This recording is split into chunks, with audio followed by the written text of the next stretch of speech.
Born into one of the most powerful families in modern Noxus, Ambessa Medarda was perhaps always destined for greatness. Her family was not counted among the old noble houses, yet they had gained immense respect and influence across the empire since its founding, and young Ambessa's first exposure to bloodshed came early, watching reckoners risk their lives for a chance at glory in the arenas. Though she was too young to know the thrill of battle herself, she studied every match and internalized every move. In the aftermath of the Battle of Hildenard, her father sent her to collect the blades of fallen soldiers. Though still a child, Ambessa never once averted her eyes from the death and carnage around her, and by the end of the day, she knew death was not something to be feared, but respected. Sacrifice was a noble thing. Greatness demanded it.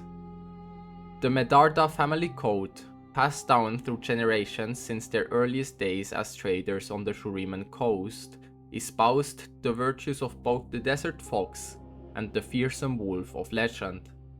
So it was no surprise that Ambessa would choose a soldier's life, carrying the memories of her childhood lessons with her, always, holding others to the ideals of familial honor and decisive action.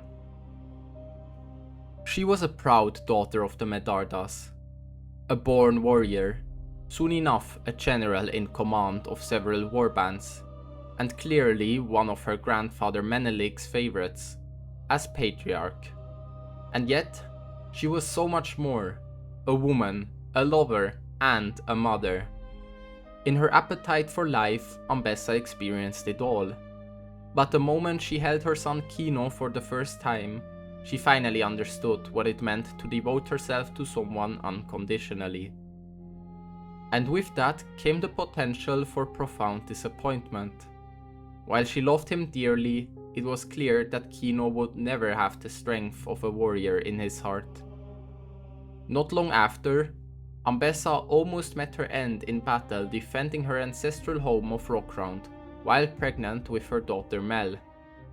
As she lay among the bodies of her allies and foes alike, she drifted near death and experienced visions that she would speak of to few others in her lifetime.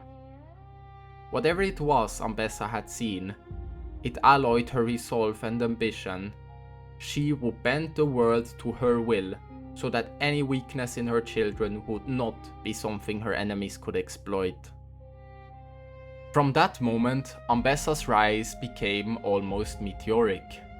She led from the front in every battle, fearlessly staring death in the eye, and with every victory she grew more resourceful, more daring, and more uncompromising.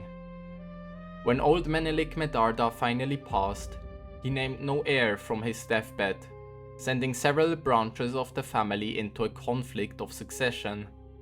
But Ambessa knew they clawed at heir, for this was her destiny. She defeated her rivals and vowed to forge a legacy worthy of the Medarda name, worthy of her own children's inheritance. As the new matriarch, Ambessa began to speak more often of her own personal mantra: in all things be the wolf. She would tolerate no weakness or dissent in those around her, lest that weakness spill over into her. She even sent her daughter Mel away to the distant city of Piltover. Years passed before Ambessa began to hear murmurs of a new and powerful invention called Hextech, from the soft-spined idealists of Piltover no less. Intrigued by the potential of such a discovery, Ambessa traveled to the Gilded City to visit her daughter, determined to find out if this technology could be used to leverage even more power for the Medarda family. Thank you for listening. This was a comic production. Sadly, Ambessa does not have a story as of right now. I think it's because there's lots of content in Arcane, so in case you're interested in more about Ambessa and haven't watched Arcane, go ahead, it's a must watch. Else, thank you for listening and hear you next time.